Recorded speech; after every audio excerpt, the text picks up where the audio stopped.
We need to keep our eyes on Jesus in all situations. If we don't, we will sink. Peter teaches us, instead of doubt, we need hope and we need faith in every situation in life.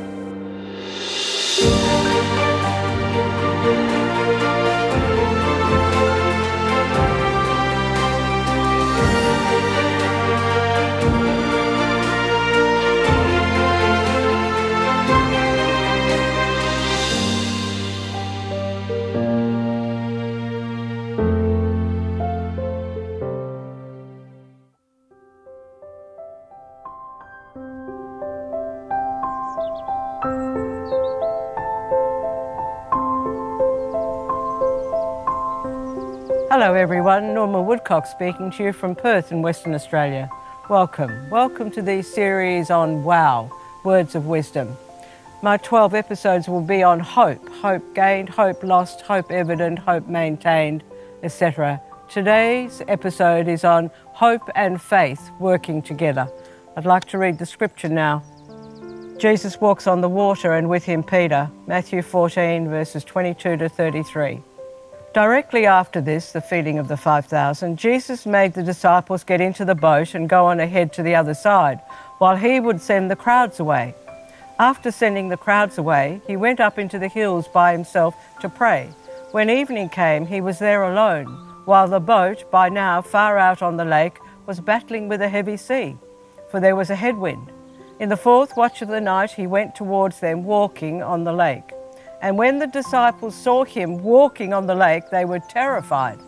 "It is a ghost," they said, and cried out in fear. But at once Jesus called out to them, saying, "Courage, it is I. Do not be afraid." It was Peter who answered, "Lord," he said, "if it is you, tell me to come to you across the water." "Come," said Jesus. Then Peter got out of the boat and started walking towards Jesus across the water.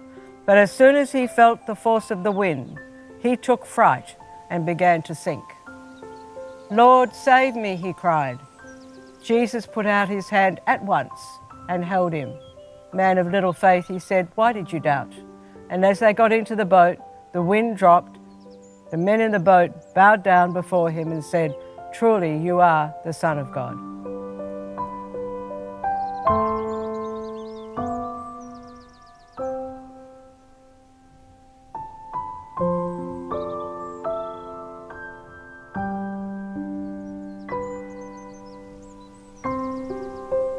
Amazing scripture has been foundational in my life because of where I have come from. I was consumed with fear about everything. And I was amazed when people started to come to see me that so many of them were consumed with fear as well. And there is a spectrum here. So we have fear and anxiety and worry and fretting. People may say, "Oh, I'm not afraid," but they're actually fretting and anxious and worried all the time. What an amazing scripture. And so this is the very first imaginative meditation I ever was led in myself. It was extraordinary. And it was from that point on that I began to realize that there was help for me with my fear and that I could do something about it. And hence after that, I've been able to help many people. So I want to talk about here's Peter now in the boat. Our Peter, with all his faults and all his gifts and all his desire to serve Jesus and all his falling away and all his coming back. He actually is a good example for all of us who do much the same thing. But the disciples are in the boat now. They've experienced just recently the feeding of the 5,000 when Jesus multiplied the bread and the fish and fed the 5,000. And yet when they're in the boat and they see this figure walking on the lake, their first reaction is, scripture says, terrified. They are terrified. So Peter says, "If it is you, Lord, tell me to walk to you across the water." And I want you to hear what Jesus said, because that is the message for you and me in every situation where we are afraid. He said, "Come." And in that word "come" is the power to come. Whatever water you have to walk across now, whatever may be besetting you in your journey, Jesus says to you, "Come." And therefore you know that you can walk with his power into and through whatever it is that is ahead of you. Faith operating and hope together, well, I desire to do this and I expect that I'm going to be able to do it. That's what hope is, a combination of the desire for something and expectation of receiving it. So he got out of the boat and he started to walk towards Jesus. But I want to say to you, here is a very key element of this scripture, because when the wind and the waves became very forceful around him, he took his eyes off Jesus and he put them onto the circumstances and he began to sink. And we have to learn this lesson from this scripture. Power flows from Jesus. No matter what you're going through, do it with Jesus. I have walked through many tunnels of darkness with Jesus, keeping my eyes on him, trying very hard to say, you are with me, you are walking with me. If we look just at the circumstances, I believe every living soul would have problems staying upright, because then it overwhelms us and we begin to sink. So Peter, full of fright, looking at the circumstances, began to sink. I want to share a story that I heard many moons ago about how we can expect things to go wrong, and how sometimes, like Job said, the things we fear the most come upon us. And there was this woman who lived in a two-story home with her husband, and she was afraid that she was going to get burgled. And for years she would say to her husband, she'd wake him up and, there's a burglar downstairs, there's a burglar downstairs. And he would say, no, there's not, no, there's not. And she would say, I can't sleep until you check. He would get out of bed and he'd go downstairs, and then no burglar. He'd come back and he'd say, there's nobody there. And then she would go to sleep. This happened numerous times through these years. This particular night she said, I definitely can hear a burglar. There's no burglar. Yes, there is a burglar. So he went downstairs and there was a burglar. He pointed a gun at him and said, give me your valuables.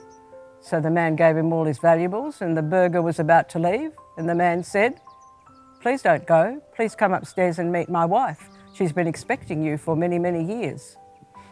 And the message to us, what are you expecting to go wrong? I expected everything to go wrong all the time. That's how I was geared from where I had come from. And so it is your expectation of bad things happening that God may be wanting to touch right now. Nothing can happen to you that he doesn't allow. Here's a key point. Jesus never sends bad things. But bad things do happen to good people, but he allows it. And he allows it for a reason. The teaching of Peter in this particular story is paramount for when, after the resurrection, he preached and 3,000 people came to believe in the Lord. This was part of Peter's journey, to learn how to keep his eyes on Jesus. And what Peter will do within this story is paramount for these entire 12 episodes on hope that I have presented.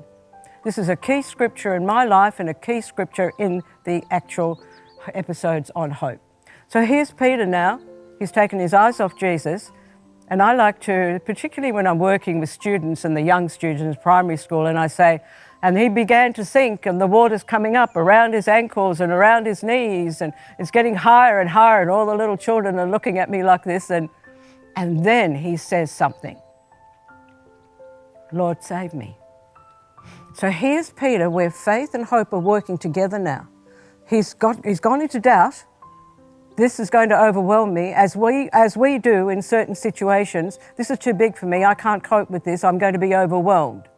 You know, I have a little saying. I said, Lord, this is in your hands. And deep in my heart, this is what I hear, my capable hands. And so now, if I forget, I add it, your capable hands. This is in your capable hands.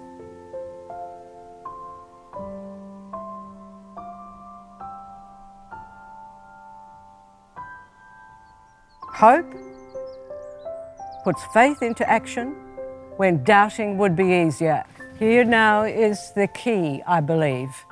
In every situation, you can doubt or you can have hope kicking your faith into action. I like to say hope kicks your faith into action. So here's Peter, and he's going, I'm sinking, I'm sinking, I'm sinking.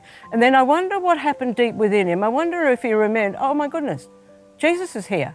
I was walking on the water to Jesus. Jesus just fed the 5,000.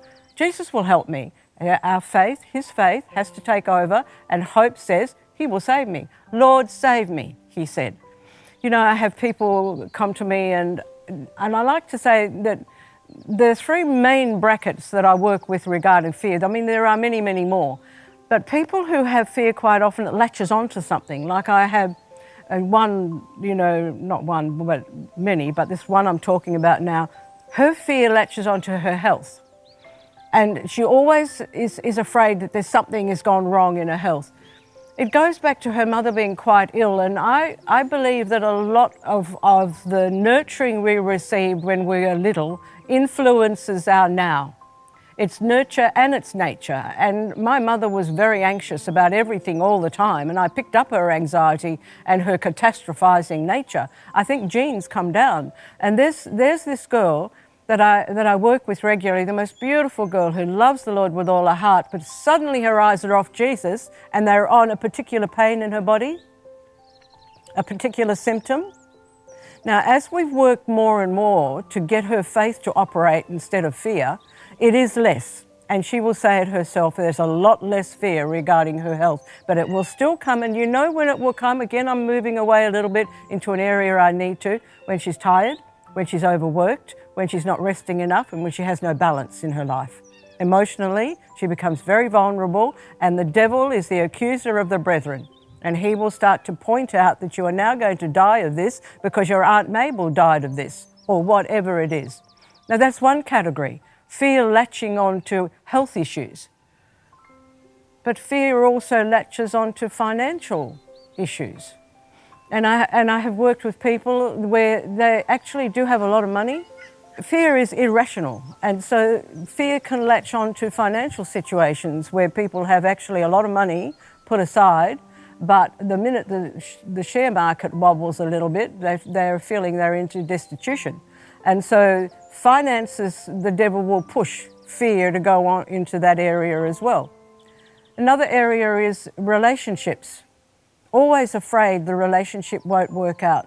Always comes from an insecurity that somebody is going to leave them or abandon them. I remember this man coming to me many, many years ago, and he'd married a lass who had come from a very disturbed background.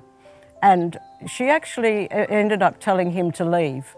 And why she did that, her fear of being abandoned was so great that she actually told him first to get out before he abandoned her. So fear can latch on to that and many other situations. I like to say the past gets imposed on the present until we deal with it. The past gets imposed on the present until we deal with it. Because we don't see reality as it is, but as we are. And we are the way we are because of our life's experiences. So my own story is if there was a loud noise somewhere, it would trigger into my brain all of the abuse and the horror that I suffered, and it became astronomical in proportion, and it was actually a very simple thing that made the noise. And so be aware that fear comes in many guises from many sources, but the answer is always, Lord, save me. And that's what he wants to do. And then the scripture goes on to this beautiful piece where Jesus reaches out his hand immediately, at once, the scripture says. Doesn't wait. He doesn't take time. He doesn't say, you better learn this lesson a little bit more. The minute Peter said, Lord, save me, the scripture says, at once. He reached out, grabbed a hold of him, pulled him up to himself and said, why did you doubt? So doubting sometimes is easier than hope and faith operating together. So this is a very key issue for me, for the people that I work with over and over and over, Lord, save me. But it is a matter of practicing all the time, the hope and the faith.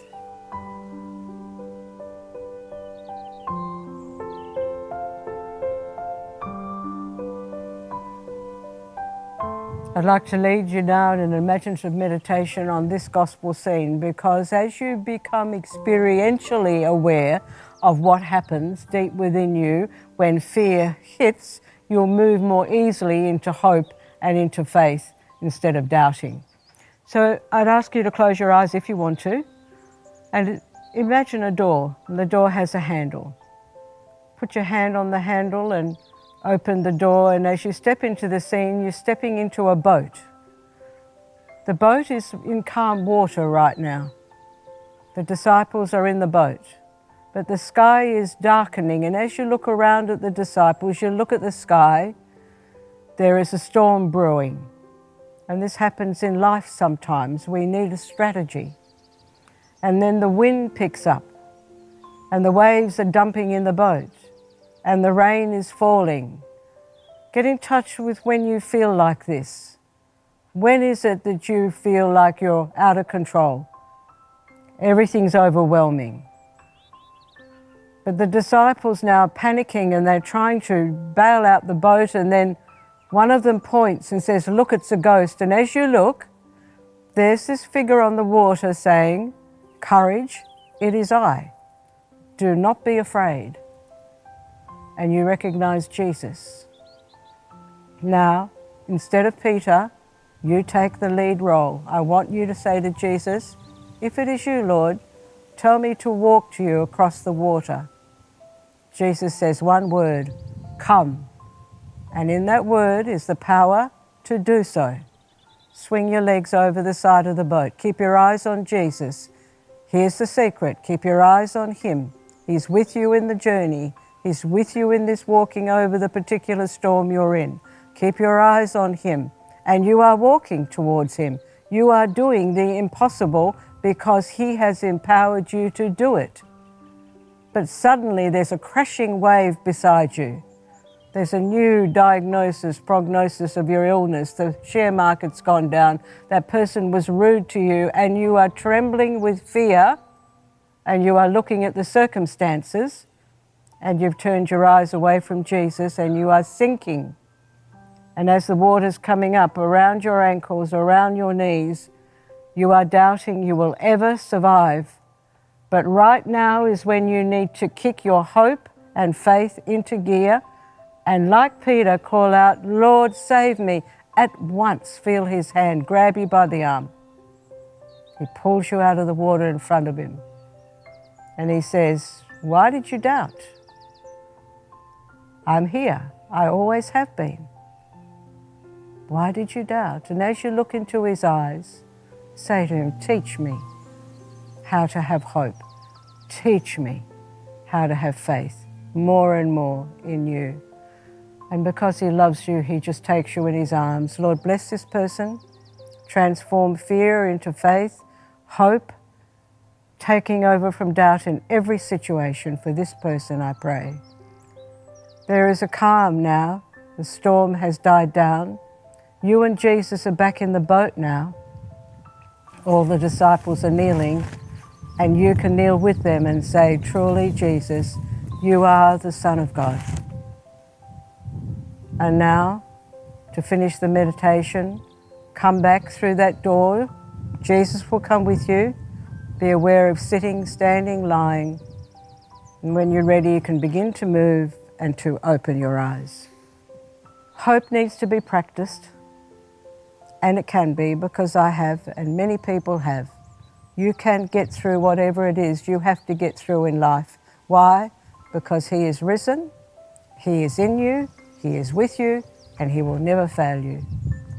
Thank you so much for listening. God bless you. I look forward to meeting you again in the next episode.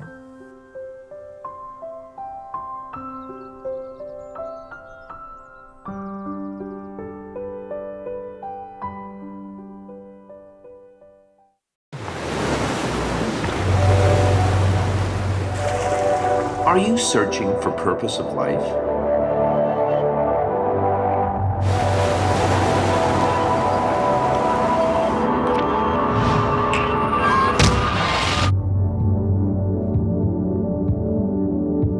Discover your true identity. Stay tuned to Shalom World.